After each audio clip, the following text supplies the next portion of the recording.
Hey there, it's Dr. Justin Marcagiani. Welcome to Beyond Wellness Radio, where we provide actionable health information on a week-to-week basis that can help you improve your life. Feel free, head over to justinhealth.com, where we have various opt-in video series on more in-depth health topics such as female hormones, thyroid, and gut health. Also, while you're there, feel free and schedule a consult with myself, Dr. J, and or my colleagues. We're available worldwide to provide natural health support for any of your major health issues. Again, welcome to the podcast and enjoy the show. We are live. It's Dr. J here in the house with Evan Brand. Evan, how are we doing today, my friend? I'm doing great. You ready to dive in, talk about heartburn, one of the most common issues, one of the trending issues that's always trending because us as a modern society, we have a lot of issues with hypochlorhydria, which is the technical term for low stomach acid. And so you and I are going to break down some of the reasons, some of the root causes, some of the triggers, and then some of the solutions. So where do you want to start? It's a great question. So out of the gates here, we're chatting about what H. pylori, stomach burning, stomach irritation. So there's a lot of root causes here. I would say out of the gates here, let's hit H. pylori first. Let's do it.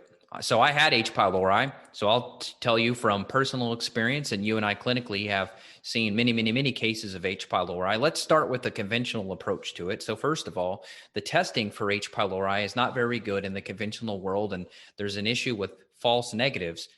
Luckily, the DNA stool test that we use is very effective, and we can find it very accurately. And conventional treatment is going to be what's called triple therapy, or sometimes quadruple therapy, which is 3 or 4 antibiotics at the same time to try to kill this Helicobacter infection, which if you look at the microscopic photo of it, it kind of looks like a jellyfish. It's got this creepy little look to it with a creepy little tail. It's not a pretty little bugger, but man, it causes damage to those parietal cells, which secrete stomach acid. And this is something that was very controversial for many times until the researcher actually infected himself with H. pylori and gave himself an ulcer, right? You and I talked about that story before. Yeah, that was Dr. Marshall, I think in the mid 80s. He couldn't get funding for his research. So he's like, hell, let me be the subject. And so he just infected himself with it. And H. pylori, like you mentioned, is that helix shape kind of bacteria that kind of burrows into the gut lining. It's controversial because, well, I shouldn't say it's controversial. We know that it can cause ulcers and stomach inflammation. We know that it can affect acid secretion. Now, a lot of people complain that it's going to increase your acid levels. H. pylori tends to actually decrease acid levels. It creates an enzyme called urease, which takes the metabolite from urea protein metabolism. It turns it into CO2 and then also ammonia. And ammonia's got a pH of 11. So in the typical urea breath test for H. pylori, they give you a bunch of urea. And the whole thought process is if you have H. pylori, you're going to have more of the urease.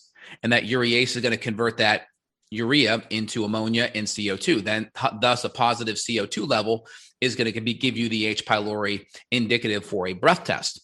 Now that ammonia's got a pH of 11, so it will start to neutralize and start to move your stomach pH in the more alkaline direction. So kind of 1 to 6 is going to be your acidic scale. Okay. 1 is going to be 10 times more acidic than 2, 10 times more acidic than 3. And then you get to 7, which is going to be neutral. That's your water. And then everything above that's base or alkaline, right? And so ammonia is at 11. So you're taking that pH in your stomach that should be around 1.5 to 2.5, and you're moving it more neutral. And so, of course, that can affect a whole bunch of problems in your stomach, from indigestion, dyspepsia. You're not breaking down your proteins. You're not activating your enzymes. And also H. pylori can thin out that gut lining. So part of the reason why people feel like it creates more acidity is because your gut lining gets thinner. Your gut lining gets thinner, thus making you more sensitive to acid in your stomach. It's kind of like if I got a sunburn, right? If I got a sunburn and I went out the next day in the sun, did the sun get hotter?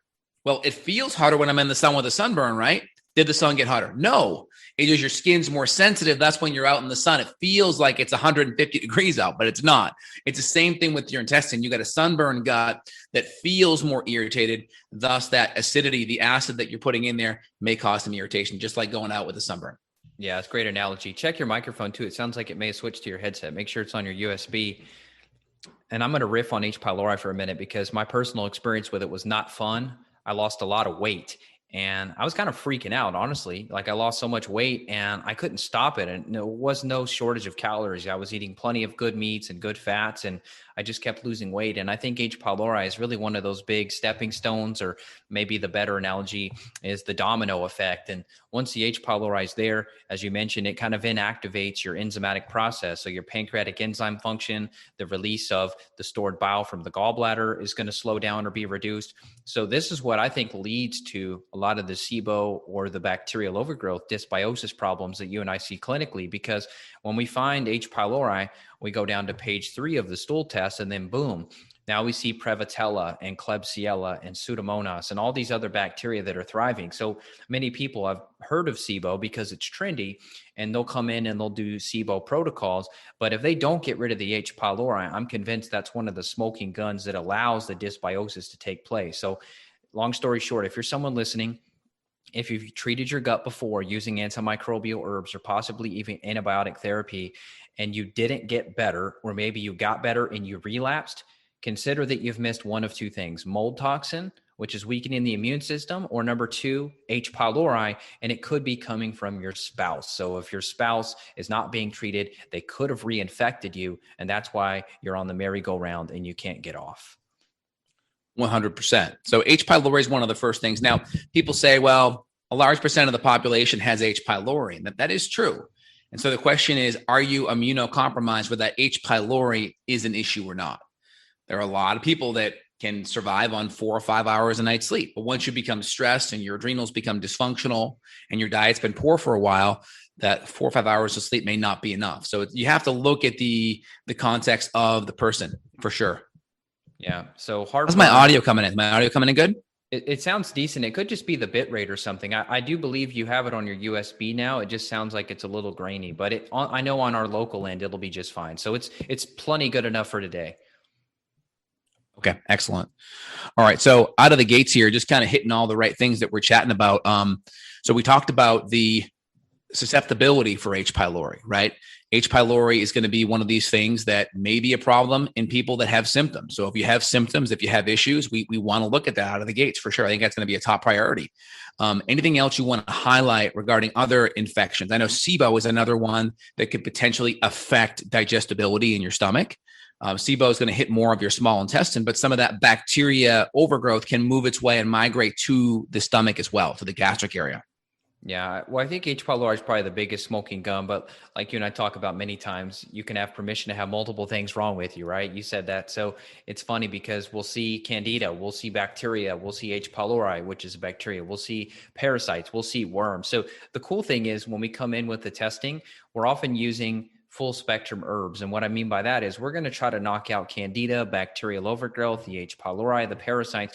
Often we can do it in one fell swoop. And it's really fun to do this in children or young adults because they tend to get better faster. Like if I see a 5 to 15-year-old kid and we're working with them, it's amazing how much faster they get better than like a 70-year-old adult, for example. It's something that I think shows the immune system being weak long-term. This can be a bigger problem. So when you hear about stomach cancer and the ulcers and esophageal problems and GERD and some of these more scary diagnoses, these are likely more long-term infections, or it could be the virulence factors, which are something that we test for. If you look into the research, H. pylori by itself is not going to cause a ton of problem in the short term, but when it has these virulence factors, that essentially strengthens the disease. The way I think about it is like the little whale shark, or actually whale sharks are huge, but the whale shark with the little fish that kind of swim under its fins. To me, those are the virulence factors. They kind of strengthen the main host there. They're allowing the H. pylori to thrive. They're allowing that shark to do what he needs to do. They're helping to maybe eat parasites off of the shark. So they're kind of helping him hang around. And that's how I think of these virulence factors. It doesn't change the protocol much, but when we see a ton of inflammation or when we see a ton of gut damage, it's good to be able to link that back to a stool test. 100%. The virulence factors are going to look at those cytotoxic proteins, and it's a genetic susceptibility to this H. pylori is going to produce more toxins that are going to increase your chance of ulceration, increase your chance of stomach cancer, increase your chance of just overall general inflammation. So it's nice to look at the virulence factors. Now we have a couple, and we have like VIR-D, VAC-A, VAG-A, OIP-A, ICE-A, these different virulence factors, these are cytotoxic proteins. And so it's good to look at that. Now, one of the things we'll also look at in regards to intestinal inflammation to kind of make correlations is we'll look at calprotectin. Calprotectin is another systemic marker that's excellent to look at because it plays a major role with inflammation in the gut as well. And so that's a really good one. So it's like a C-reactive protein for your gut. CRP is basically an inflammatory marker for the body. C-reactive protein. Calprotectin is a protein produced by the white blood cells in the intestine. So when there's more inflammation, more cytokines, more interleukins, nuclear factor kappa beta, all these inflammatory presence, it's going to give you more of a window that that's happening. Now, it doesn't tell you what the cause of it is, so you need to do detective work and get to the bottom. It's going to be usually one of 4 or 5 things: some type of infection, some type of food allergy, some type of immune stressor, whether it's exposure to mold or heavy metals. Okay. It can also be gut permeability, where things are getting into the bloodstream and you're having this immunological reaction. Those would probably be the big 4 out of the gates. And then I think also just if you're eating a lot of junky inflammatory foods, omega-6, grains, a lot of pro-inflammatory foods, those could also drive it too. Yeah, I would say there's probably an autoimmune component too, right? If you've got Crohn's or ulcerative colitis or something like that, that may elevate that. And I know some of the stuff we talk about, if you try to take our conversation and put it in front of your GI doctor, they may not follow us on some of this stuff, but they will follow us on the calprotectin. I mean, that's a pretty common marker that it's going to be tested in conventional gastroenterology. So if you're trying to like educate your doctor, if they're willing and able, cool, send them this podcast. Hopefully they're open to integrating some of these things into their practice. But often we've had many people that have been to GI doctors, 5, 10, 15 doctors before they come to somebody like us. And unfortunately, they've had very poor testing and they've had very poor treatment. That's why they're still needing help. And we're usually at the end of the rope, which you would think puts a ton of pressure on us. But I think you and I are used to it. And I actually enjoy it because in contrast, what we do makes the other people look silly, and our success rate is so good that it's really, it's a blessing to be able to have some of these tools on hand. And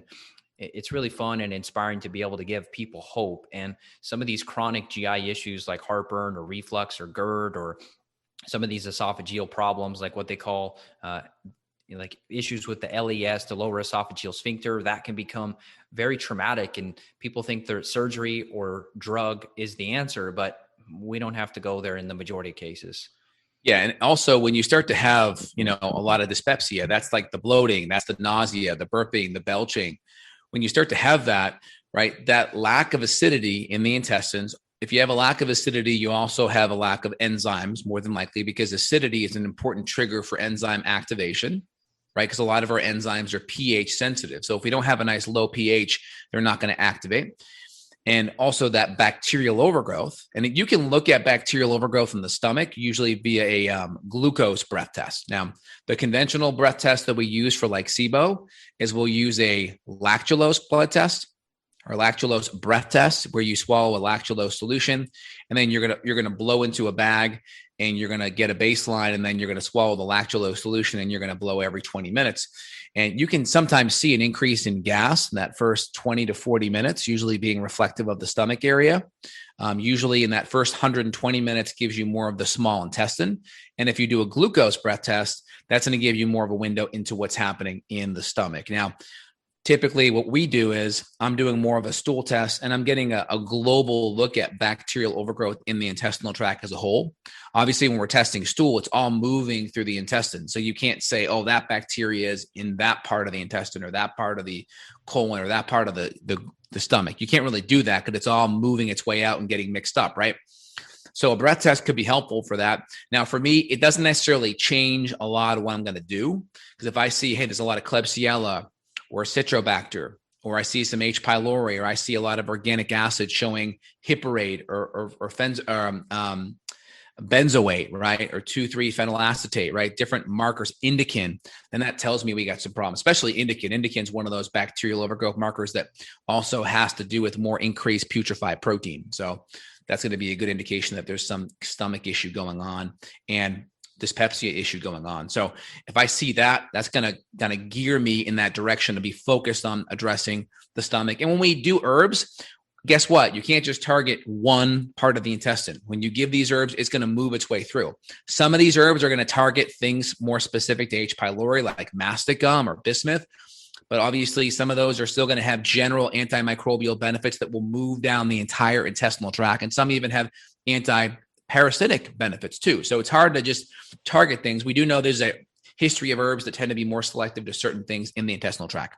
Yeah, great segue too into the herbs. So let's go into that now. And we'll be providing some links. We'll put them in the show notes. We'll put them in your podcast app. So if you're listening on your iPhone, you should be able to check. If you're on Justin's podcast listening, you should see some links for his products. If you're on mine, you should see mine. We have custom formulas that we've created in partnership with professional healthcare companies. So we don't use any kind of consumer manufacturing. Most supplement companies, they gather products from around the world and they just label them up in a warehouse and ship them out.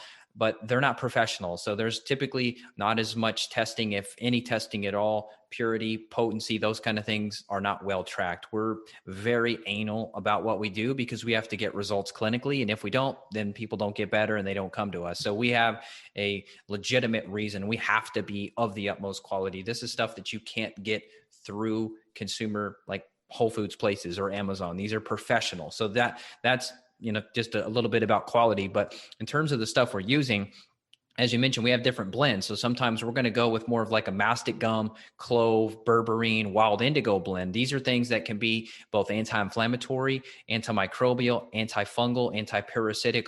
And then we have some where we've got a little bit of gut healing nutrients. Like we might throw in a little bit of some DGL into the blend. So now we're doing two things at once, which is great. We're killing, but we're also soothing the gut lining, which is probably so irritated. As you mentioned, this thing is thinned out from the infection itself.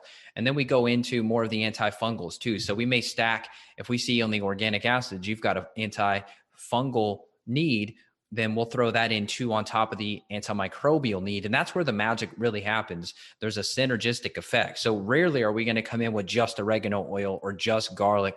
We're likely going to use a combination of possibly 5, 10, or even more herbs. And then if you want to comment on that, and then let's get into the question of like, where do probiotics fit into this equation? What about digestive enzymes and increasing stomach acid? Where does that fit into this equation? So if you want to hit on the herbs at all, and then let's transition. Okay, so first off, I think people come in with stomach issues saying, hey, I have an H. pylori issue, and that's it. So I think, one, you have the right to have more than one infection or gut imbalances happening at the same time. So it's really important. Don't get myopically focused on one infection. There's probably multiple issues. You could have H. pylori. You could have some level of bacterial overgrowth that involve other types of infections like Klebsiella or Pseudomonas or Citrobacter. You could have a fungal overgrowth. You could have a parasite infection as well. So all those things could be present. And also, you're probably going to have a lot of dyspepsia where you're having bloating, nausea, indigestion because you're not breaking down your foods adequately. So you're going to need to follow my 6 R's, right? Removing the bad foods. And again, that could be different for everyone. Some people that could be a paleo template. Others, it could be an autoimmune. It could be a low FODMAP template as well. It could be a low histamine. It could be a GAPS or SCD template. So there's different templates we're going to plug in depending on how sick or how chronic this issue is. And then number 2, we're working on enzymes and acids to really work on digesting things better. And again, acids tend to be antimicrobial. Also, bile acids, which are produced by your gallbladder, are also antimicrobial. So if you have biliary insufficiency, you're not breaking down your fats, inadequate levels of bile salts will create a more hospitable environment for bad bugs to grow. So that's the second R, replace enzymes, acids, bile salts. Third R, repairing the gut lining and supporting the adrenals and the hormones, because the adrenals help really provide a good anti-inflammatory environment. So if you have imbalances in your cortisol function, you may have a lot of inflammation that's not being managed by your adrenals. And then, of course, on the repair side, you kind of hit it earlier. Some of the repair nutrients that we're going to use may be glycine, could be L-glutamine, it could be zinc. Zinc is very helpful. A lot of studies showing that to be very helpful with gut permeability. I would say DGL licorice, aloe, okra, vitamin A. These are really important nutrients that calm down the gut lining. Herbally, I also like ginger and manuka honey. Manuka is used in hospitals in burn units because it's very anti-inflammatory. So I like a little bit of manuka honey in my ginger juice tea recipe. It's wonderful. Any comments on that? Yeah, that's delicious. I'm a huge fan too. And the good news is, depending on what's going on, you could start soothing the gut a bit early. So as you mentioned, there is kind of an order of operations, but depending on the case, if someone's in real bad shape, we may come in with some of those soothing nutrients early. Let's talk about probiotics too, because this is a confusing one for a lot of people. They just hear online a podcast, a blog, a website, they'll hear probiotics. They think it's time to just throw it in. And a lot of people have a bad reaction to that. And I think we actually did a whole podcast on this, like when and why probiotics may make you feel worse. But why don't you give us just some spark notes on that? When and why, and how do we integrate probiotics into these? So people tend to have stomach issues in general because they have this bacterial overgrowth in the gut. That's going to affect the esophageal sphincter from closing. They also have a lack of enzymes and acids. So the food's rotting, it's putrefying, it's rancidifying, and creating lots of different gases as a result. Now, people that tend to have a lot of bad bacteria in their gut, they tend to be very sensitive to FODMAPs. These are fermentable carbohydrates, fructo, oligo, disaccharide, mono, and polyols. And again, probiotics tend to have FODMAPs in it because probiotics are inherently fermentable, right? Fermentation breeds bacteria, good bacteria growth. They can also breed bad bacteria growth, right? And so if you're consuming a lot of probiotics and you have a lot of bad bugs, it could really create a feeding frenzy, just like throwing chum in the water. When there's sharks around, it creates a feeding frenzy. If you go to your local lake, if I go down to Lake Austin and start chumming the water, right? Well, there's no sharks down there. So you're not going to see any sharks coming, right? And so think of probiotics and a lot of fermentables. They may be reasonably good and healthy for you, but if you have sharks in that water and you chum the water, you just create a feeding frenzy. Wow. And that you're saying with probiotics, you're not necessarily even talking about prebiotics. Correct. Again, people that have more extreme FODMAP and SIBO sensitivity, that's where probiotics start to become more of an issue. You can still have some SIBO and FODMAP sensitivity, and you may not rise to the level where probiotics are a problem, right? So people that are out there and having problems with their kombucha or their sauerkraut, it could also be a histamine issue because probiotics and fermentables are also high in histamine. So they could dovetail and be a couple of different things happening at the same time. Either way, if that's the case, we still have to work on FODMAP restriction because when we deal with gut bacterial issues, we starve on one side with diet changes. We kill on the other side with specific antimicrobials, and then we crowd out and overpopulate on the last component. So we starve, kill, and crowd. Yeah, that's great. And then the Saccharomyces comes into the equation too, right? Which is kind of marketed and sold as a probiotic, but technically it's a beneficial yeast. I love Saccharomyces. It's something it crowds out. It crowds out. So it has beneficial effects of crowding out. It also is shown to be very anti-C. diff, anti-H. pylori, anti-blasto, and it has immunomodulating benefits, increasing IgA levels too. Yeah, we love Saccharomyces. It helps the mycotoxins too. I've seen it in a lot of people. And when I talked with Dr. Nathan, who is a guy who treats a lot of mold patients, he talked about Saccharomyces being great for specifically, I think it's actually metabolizing or changing the structure of the mycotoxins to make them more water soluble, but there may be sort of a crowding out effect with the mold too. So it's just a great overall thing. So if you're working on a gut healing protocol and you haven't used Saccharomyces, that may be something to chat with your practitioner about. It may be something great to add in. Yep, I like it. That makes a lot of sense to me. So when we have that upper left quadrant pain, right, your stomach, for the most part, is going to be just right in usually this area here. So this is kind of this point right here is your HCl point. And this point's more of your enzyme point. So like pancreas, small intestine is like usually right here. Stomach's usually going to be right in this area here. And then you have the esophagus going up here, obviously, right? And then this esophageal sphincter can stay open when we don't have enough acidity and we have bacterial overgrowth. Then you can have a lot of that regurg or that reflux happening when we have inadequate levels of acid. So one thing, if you kind of take your hand right here and you follow the sternum down, right where it kind of tucks into the left, if you rub it a little bit and it's a little bit sensitive, that point's normally sensitive anyway, but if it's really heightened, is a chance there's inadequate levels of HCl in the stomach. So that's a good little kind of pressure point there. Yeah. And people listening that can't see, he's showing just down right there at the sternum, and then you can follow the rib line down to the left, or you could follow it down to the right, and you could check both sides.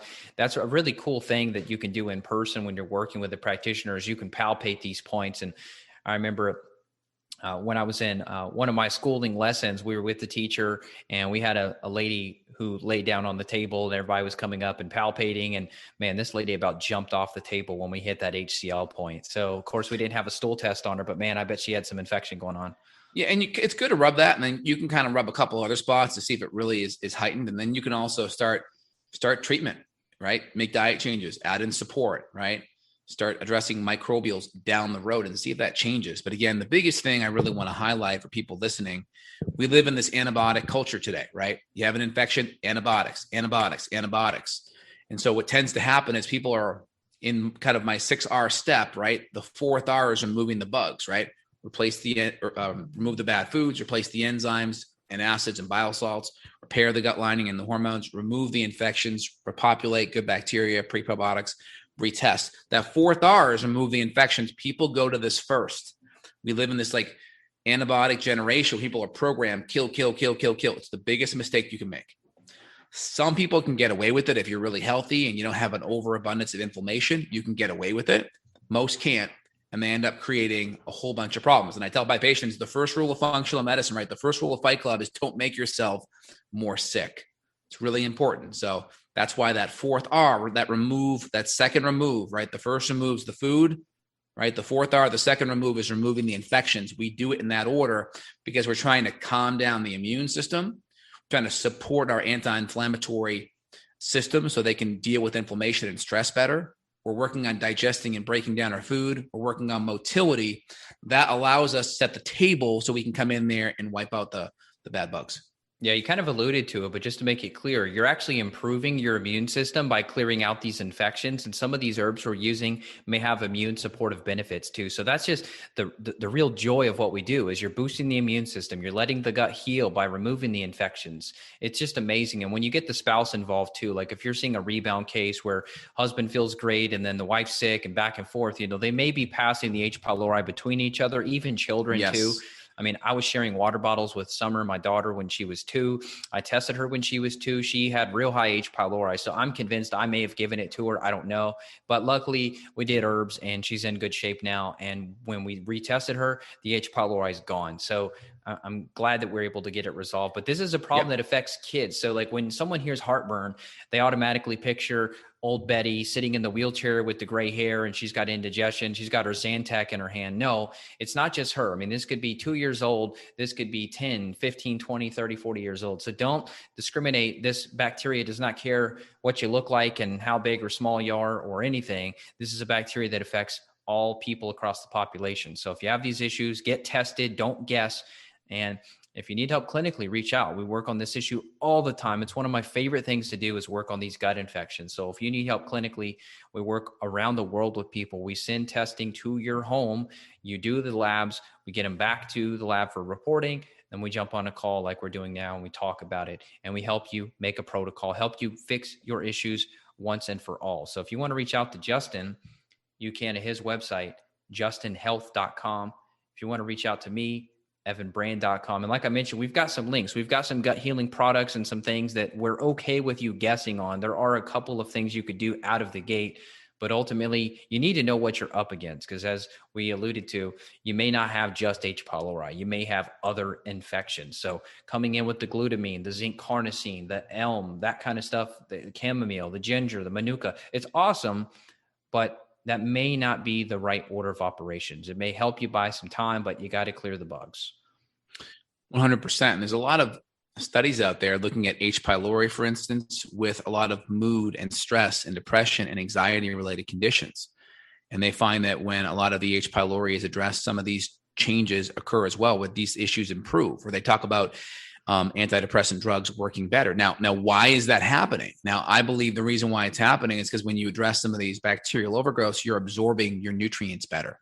You're absorbing your protein, you're absorbing your fat, and in some cases, probably absorbing their drugs better. So they work better because they're in their system. Now, I personally believe if you're not breaking down your proteins and your fats, these are functional building blocks for your neurotransmitters, that you're going to have some issues in regards to your mood and your cognitive function and potentially energy, because a lot of the nutrients and minerals and B vitamins have to get absorbed that way too. So if you have issues with your gut, don't just think, hey, this is just a gut issue, therefore my only symptoms are dyspepsia, bloating, gas, nausea, constipation, depression, diarrhea. You could have fatigue. You could have cognitive issues. You could have mood issues, depression, anxiety, sleep, right? So we have to get kind of outside of we have to go into the extra intestinal world, meaning symptoms outside of just your gut related symptoms. And so it's possible if you have H. pylori, you may only have fatigue and mood issues and sleep. And it's very possible. So you don't want to just get hung up on the digestive symptoms thinking I'm okay. You could have things outside of the gut area. Yeah, and you don't even recognize it. And the psychiatrist is certainly not going to suggest that your anxiety and depression is an H. pylori infection. And that was it for me. I mean, I had panic attacks, I had anxiety. I mean, I was a wreck when I had gut infections. I will tell you personally and clinically, I've seen the link between mood issues and gut issues. And I had a lady that I had maybe the last 2 months. I did not give her any antidepressant herbs at all. All we did is work on her gut. And within 6 weeks, she said her depression was 90% better. And she just said it kind of nonchalantly. And I'm like, you said you were depressed for 20 years during our initial call. Are you not realizing what we've done in 6 weeks just by working on your gut? We've, as you self-reported, a 90% reduction in depression, which you've had for 20 years. That is insane. That should be on the billboard. That should be on the headline news. But I think there's just some ignorance about the link between gut and mood issues. So hopefully the psychiatric world and the gastroenterology world can start to get more integrated, because right now they're still very, very separate, which is no good for the population. Yeah, here's an article in the Journal of Gastroenterology Research and Practice. It's called The Role of H. pylori in Regulating Hormones and Functional Dyspepsia. So if you get right to it, it says H. pylori strains have been shown to affect the secretion of several hormones, including 5-HT or 5-HTP. That's the serotonin, melatonin precursor, ghrelin, which affects appetite, dopamine, gastrin, which affects HCl levels.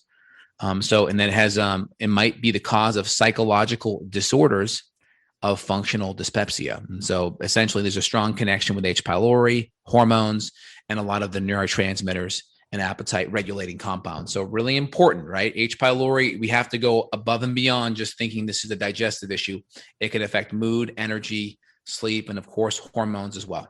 You and I talk about this kind of like we're just like tying our shoes and cooking some breakfast. What'd you have for breakfast today? Oh, I had some pastured eggs, some bacon, some sausage. What about you? Oh, yeah, handful of some avocado and pecans. Like we talk about it like it's just so nonchalant. But I mean, if this were to be the headline news, like you and I, this podcast we just did, if this were to be like the trending thing of the week and 300 million people heard this, I mean, we could put a huge dent in the world. I think we're doing a great job. We've got good numbers, but my God, if this was like the trending interview of the week, I mean, just imagine people would have so much more hope for their mental health, their physical health, their heartburn. This is empowering stuff here.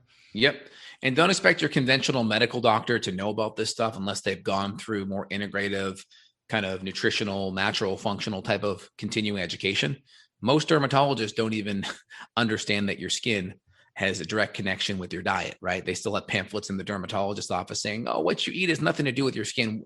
Most people that have eaten crappy and changed their diet to be much more healthy, they can tell you one of the benefits you see is your skin, right? We know inflammation and oil secretions all have a major effect for the inflammation, grains, omega-6, junky carbs. Well, same thing with our gut. There's that same level of disconnect all throughout medicine because each, let's say, medical specialty only knows their thing. And, you know, when you're working 60 to 80 hours a week, you're not going to have the time to really keep up with the literature and what's happening. And, you know, if you're relying on your medical school training, well, typically that information has to be around for 20 or 30 years before it gets into a medical school curriculum. So what you're getting in medical school is going to be 20 to 30 years behind, probably at least 20 years behind time. So don't expect your doctor to be in the loop on this thing. So you got to really go outside of the box and educate. Yeah, I mean, I've got a very close family member who is a nanny for a well-respected neurologist, and the neurologist home is filled with frickin' mold. And no wonder the kid has a lot of issues, and no wonder the mom has gut issues and the dad has brain fog and everyone's exhausted and they don't sleep good and they have skin issues. It's like, you're a neurologist. Those are mycotoxins. Those are killing your brain. Do you not know it? Nope, she doesn't know it. It's crazy, man. So hopefully we can continue to do good work like we're doing and spread this word because, man, we're still in the Stone Ages in a lot of aspects. Yeah, no, I think we're on top of it. Well, if you guys enjoy today's podcast, we really appreciate it. Head over to evanbrand.com or justinhealth.com. You can subscribe to our email list. You can become a patient. We work with patients all over the world. We're happy to help you, especially in the day and age, the last year, how things have gotten more virtual. It's great to have access to good clinicians and doctors virtually, so we can provide that for you. And if you enjoyed today's podcast, write us a review. Click below the link. You'll see a link for a review. Write us a review. And also share this with friends and family. We appreciate it. Sharing is caring. If you enjoyed it today, apply one thing, share it with one person that you love that could help them. Evan, anything else? No, that's it. You did a great job, and we'll be in touch next week. So take it easy and have a good one. Have a good one, y'all. Bye now. Bye-bye. Got a question for Dr. J? Go to beyondwellnessradio.com and click the questions button. Then tune in to hear the answer. Also, if you like the show, click below to review us on iTunes. For more Beyond Wellness Radio, go to beyondwellnessradio.com.